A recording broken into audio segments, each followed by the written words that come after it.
अभी हम लोग जानेंगे अमेरिका चुनाव बीता है उसके विषय में। न्यूयॉर्क में नया मेयर का चुनाव हो चुका है और ये कौन है नया मेयर, तो इनका नाम है जोहार क्वामे ममदानी। ममदानी जो है ये कहने का मतलब है वहां के मूल निवासी, शुरुआती मूल निवासी नहीं है, पहले कहने मतलब उनका जन्म कहीं और हुआ था, हालांकि बाद में फिर अमेरिका में आकर बसे। उसके पहले वो केप टाउन में जाकर बसे, जब उनका 5 वर्ष का उम्र था तब वो जाकर केप टाउन जो कि दक्षिण अफ्रीका में है वहां पर कहने मतलब कुछ दिन तक रहे। उसके बाद फिर से वहां से 7 वर्ष की उम्र में, जब उनका 7 वर्ष का उम्र था तब वहां से फिर वो न्यूयॉर्क आते हैं। हालांकि उनके जो माता जी है वो फिल्मों दुनिया से थी, फिल्म के दुनिया से थी और वो निर्माता के भी भूमिका निभाई है, मतलब प्रोड्यूसर भी रही है उनकी माता जी। और कहने मतलब है जो उनके पिता हैं महमूद ममदानी, ये भी कहने मतलब है जो है काफी प्रतिष्ठित व्यक्ति थे, ये प्रोफेसर थे और ये कोलंबिया विश्वविद्यालय के प्रोफेसर थे। बहुत अच्छा एक पढ़ा लिखा, एक सुलझे हुए फैमिली में इनका जन्म होता है। तो महमूद ममदानी जो है और ये इनके माता मीरा नायर, जो कि कहने मतलब है इनको काफी अच्छा से दुलार से और एक बहुत प्यार से इनकी परवरिश करते हैं, अच्छा तरीका से इनको शिक्षित करते हैं। ये हम लोग समझते हैं कि जो नया मेयर है और ये जो ममदानी जो है ये आखिर में है कौन, इनके बारे में जानना इतना इम्पोर्टेंट क्यों है। तो पहली नंबर बात, ये जो है ये डेमोक्रेटिक पार्टी जो कि आपको बाइडेन का जो पार्टी है उनके तरफ से ये रहे। आप लोग के डेमोक्रेटिक पार्टी का अगर कहा जाता है, रिपब्लिकन पार्टी अगर कहा जाता है तो आपके दिमाग में, हमारे दिमाग में तुरंत ट्रम्प के ख्याल आ जाता है। उसी प्रकार से अगर डेमोक्रेटिक पार्टी अगर कहा जाता है तो हम लोग के दिमाग में तुरंत एक बात आता है कि वो कहने मतलब जे बाइडेन का पार्टी। तो जो बाइडेन का जो पार्टी है इनके तरफ से ये थे। और अभी के डेट में अगर आपको हम लोग देखा जाए और समझा जाए तो अभी तो सबसे बड़ा जो डेमोक्रेटिक पार्टी का जो सबसे बड़ा जो चेहरा अभी है वो यही बन चुके हैं, ममदानी बन चुके हैं। तो काफी जो जोरान ममदानी जो है काफी बेहतर, काफी बोल्ड नेता है। कुछ भी किसी भी टॉपिक पर अगर बोलना होता है तो काफी बोल्ड बोलते हैं। इनका जो सफर है वो काफी कहने मतलब कठिन सफर रहा है। पहले तो उनका प्रचार का कुछ हम लोग दृश्य का देखेंगे। इसमें ये खुद से जाकर अपना से प्रचार करते हैं। एक भी लोग सड़क पर नहीं जानते, न्यूयॉर्क के सड़क पर इनको सही ढंग से नहीं जानते, पहचानते नहीं है, लेकिन काफी मेहनत किए, डोर टू डोर गए। मतलब ऐसा बताया जाता है 6 लाख घरों तक कहने मतलब ये पहुंचे और काफी बेहतर तरीका से इन्होंने पकड़ बनाया। हम लोग ये भी कह सकते हैं कि अमेरिका के इतिहास में कभी ऐसा नहीं हुआ है जो ममदानी ने कर दिखाया। इससे पहले कोई भारतीय मुल्क का कोई व्यक्ति जो वहां पर अमेरिका में एक मुस्लिम कहने मतलब होते हुए वहां पर इतना बड़ा चुनाव, इतना बड़ा पद पर वो जीतते हैं, पूरा विश्व में एक चर्चा के विषय ये बन चुके हैं। और ऐसा नहीं है कि अपना आइडेंटिटी छुपाए हैं, एकदम बोल्डली कहीं भी एकदम स्पीच में बोलते हैं। आप सुन सकते हैं कि आई एम ए मुस्लिम, और ऐसा ही शुरुआत करते हैं, एकदम बोल्डली बोलते हैं कि कहने मतलब मैं अपना आइडेंटिटी कहीं छिपाते नहीं है, एकदम बोल्डली अपना आइडेंटिटी बताते हैं कि मैं मुसलमान हूं। और वहां से कहने मतलब ये स्पीच को अपना बार बार बोलते हैं, एक बार नहीं बार बार बोलते हैं। तो इस प्रकार से अगर देखा जाए तो जो ममदानी जो है वो कहने का मतलब है मुखर एक नेता है। किसी भी टॉपिक पर अपना अगर विचार रखते हैं तो बिल्कुल बिंदास रखते हैं, बिल्कुल कहने मतलब है बोल्ड बोलते। इनका जन्म कंपाला युगांडा में हुआ था और जो जन्म हुआ था इनका ये हुआ था 18 अक्टूबर 1991 ईस्वी को। मतलब इस हिसाब से देखा जाए तो इनका उम्र 34 वर्ष है। और इतना कम उम्र में, बहुत कम उम्र इसको कहा जाएगा, इतना कम उम्र में इतना बड़ा अचीवमेंट जो पूरा विश्व लेवल पर चर्चा के विषय बन चुका है, ये बहुत बड़ी बात है। और इनका जो सबसे बड़ा जो कहने मतलब है चर्चा का विषय जो बना है वो ये है कि वे जो नेहरू के द्वारा जो बोला गया एक आध लाइन है, एकदम सेम टू सेम ये बोलते हैं। उसमें वो क्या कहते हैं कि किसी भी देश के लिए क्षण बहुत कम आते हैं या फिर बिरले आते हैं जब वो पुराने को त्याग कर नया अपनाते हैं या फिर नया अंगीकार करते हैं। तो इस प्रकार से हम लोग अगर कहा जाए तो एक बोल्ड कहने मतलब एकदम बोल्ड, एकदम मतलब स्पष्ट रूप से मुखर नेता है। किसी भी बात को एकदम बोल्ड तरीका से रखते हैं, मुखर तरीका से रखते हैं। तो इनके बारे में कहने मतलब है बहुत स्पष्ट है और इनका जो भी विजन है एकदम स्पष्ट है। हालांकि ये पहले ही बोल चुके थे कि अमेरिका के जितने भी बड़े लोग हैं उनको कहने मतलब है उनसे टैक्स लेकर गरीबों में बांटा जाएगा और गरीबों का ख्याल किया जाएगा। जो है वो एक तरह से देखा जाए तो गरीबों के नेता के रूप में स्थापित हो चुके थे। गरीबों से थोड़ा थोड़ा डोनेशन भी लिए हैं और वो डोनेशन से उतना बड़ा कहने मतलब है बड़े बड़े बिजनेसमैन और बड़े बड़े लोगों के खिलाफ लड़ना और वहां पर जीत हासिल करना बहुत बड़ी बात है।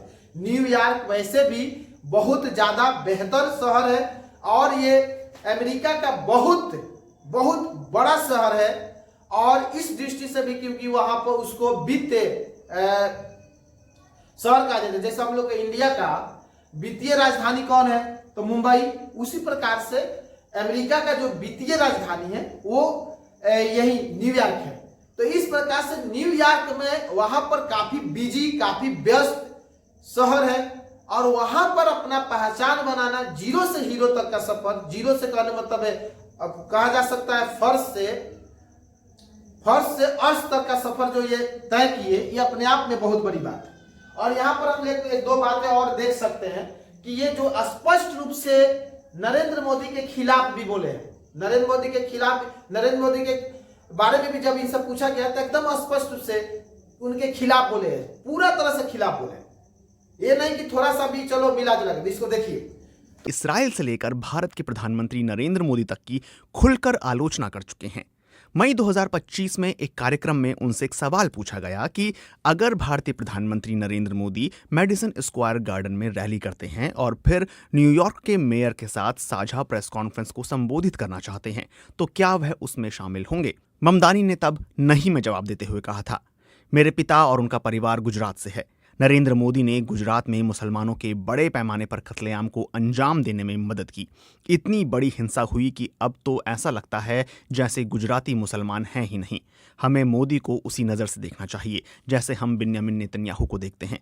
वह एक युद्ध अपराधी हैं। तो आप लोग देखें, इस प्रकार से आप लोग समझे कहने मतलब ये पूरा तरह से खिलाफ बोले हैं, थोड़ा सा भी इनमें बनावटीपन नहीं है। जो भी बात है एकदम स्पष्ट अपने बात को रखते हैं और साथ ही साथ में ये पहले ही बोल चुके थे कि जो ट्रम्प है इनका नीति बिल्कुल से सही नहीं है और ये भी साथ साथ में बोले थे कि जो गाजा में हो रहा है ये भी सही नहीं हो रहा। तो ये गाजा के लोगों के साथ जो भी हो रहा है, वहां पर लोगों को मारा जा रहा है, जो कहने मतलब उनको कत्लेआम किया जा रहा है इजराइल के द्वारा, तो इजराइल के खिलाफ हमेशा से रहे हैं, ट्रम्प के खिलाफ हमेशा से रहे हैं, मोदी के खिलाफ हमेशा से रहे हैं। एकदम स्पष्ट रूप से उन्होंने मोदी के खिलाफ बोले और साथ साथ में कहने मतलब ट्रम्प के खिलाफ एकदम बोले। यहां तक ये भी बोले थे कि ट्रम्प और मोदी ये दोनों तो दोस्त हैं, तो एकदम वहां के अमेरिका में रहने वाले जितने भी मुसलमान लोग हैं या फिर जितने भी सिख लोग हैं उनको पूरा तरह से इनका साथ दिए। और साथ साथ में हम एक बात और यहां बताना चाहेंगे कि वो जो भी मामला है उस पर एकदम मुखर अपना विचार रखते हैं। जैसे गोधरा कांड का ले लीजिए चर्चा, अगर वे नरेंद्र मोदी के विषय में भी बोले तो गोधरा कांड का चर्चा किया और स्पष्ट अपना विचारधारा रखे। तो वो कहीं भी किसी भी मामला में अगर वो बोले हैं तो एकदम स्पष्ट अपना विजन रखे और एक तरह से उनके खिलाफ पूरा के पूरा अमेरिका के पूरा आप कह सकते हैं बड़े बड़े जितने लोग हैं, बड़े बड़े बिजनेसमैन उनके खिलाफ उतर गए थे, उनके खिलाफ कैंपेन करने लगे थे। यहां तक ये हम लोग बोल सकते हैं कि जो ट्रम्प है वो ये भी बोले थे कि आने वाले समय में इनको न्यूयॉर्क का फंड बहुत कम कर दिया जाएगा। मतलब एक तरह से स्पष्ट धमकी दिया गया था कि ताकि ये कहने मतलब इनका हौसला तोड़ा जाए, लेकिन उसके बाद उसको भी उन्होंने कैपिटलाइज किया, बेहतर तरीका से कहने मतलब अपने पक्ष में किया और वे बोले कि कहने मतलब है ट्रम्प हमारे चुनावी अभियान से डर चुके हैं। वाली बात है कि अमेरिकी राष्ट्रपति डोनाल्ड ट्रंप ने कहा था कि अगर ज़ोहरान ममदानी मेयर का ये चुनाव जीत जाते हैं तो न्यूयॉर्क को फंड देना उनके लिए मुश्किल होगा। इसके जवाब में ममदानी ने कहा था कि ट्रंप उनके चुनावी अभियान से डर गए हैं। काफी बेहतर 50% से भी अधिक वोट लेकर वह स्पष्ट रूप से बहुमत से एकदम से कहने मतलब है न्यूयॉर्क के मेयर बन चुके हैं। और वो कहने मतलब गोधरा कांड में क्या बोले देखिए, साथ साथ में कहने मतलब है नरेंद्र मोदी के विषय में क्या बोले ये भी देखिए। तो वो जो भी बोलते हैं बिल्कुल से स्पष्ट बोलते हैं। उनका विजन एकदम स्पष्ट है, उनका कहने मतलब है जो चुनावी अभियान है एकदम स्पष्ट है। और आने वाले दिन में अगर ऐसा होता है कि अगर वो कहने मतलब है बहुत बेहतर तरीका से, अभी हालांकि हम डेमोक्रेटिक अगर पार्टी की तरफ से देखा जाए तो सबसे बड़ा चेहरा तो अभी वो बन चुके, इस चुनाव के बाद तो सबसे बड़ा चेहरा वही बन चुके हैं। अगर आगे ऐसा होता है कि वो अमेरिका के राष्ट्रपति बनते हैं, तो अगर अमेरिका का राष्ट्रपति बनते हैं तो इजराइल का जो मामला है उस पर जरा सोचिए। हालांकि वो पहले ही बोल चुके हैं कि इजराइल के जो प्रधानमंत्री है वो कभी भी अगर न्यूयॉर्क के धरती पर कदम रखते हैं तो उनको गिरफ्तार कर लिया जाएगा। तो उनका विजन एकदम स्पष्ट है कि उनको कहने मतलब है क्या करना है। इस प्रकार से अगर देखा जाए तो स्पष्ट होता है कि वो बहुत फ्रेश और बिल्कुल कहने मतलब एक साफ सुथरा विजन रखने वाले व्यक्ति है। और हम लोग जरा देखिए कि अगर ऐसा हो कि वो अमेरिका के राष्ट्रपति बन जाते हैं, जैसा कि कहने मतलब हम लोग देख पा रहे हैं कि डेमोक्रेटिक पार्टी के सबसे बड़ा वो चेहरा बन चुके हैं और लोकप्रियता जिस लेवल से उनकी पूरी विश्व में बढ़ती जा रही है, तो अगर अमेरिका के वो राष्ट्रपति बनते हैं तो इजराइल का जो कहने मतलब है, अब इजराइल अमेरिका काफी जो घनिष्ठ अभी है उसका समीकरण बिगड़ेगा और निश्चित तौर पर कहने मतलब है विश्व स्तर पर एक अलग तरीका का समीकरण हम लोग को देखने को मिलेगा, जो कहने मतलब है हो सकता है बहुत सुखद अनुभव लेकर आए। तो इस चुनाव अभियान से और इस जीत के साथ बहुत बेहतर कहने मतलब है तरीका से हम लोग को एक बहुत बेहतर नेता हम लोग को पूरे विश्व स्तर पर दिखाई दिए। एकदम इनका बोलने का जो तरीका है बिल्कुल फ्रेश है, बहुत कहने मतलब बोल्ड है।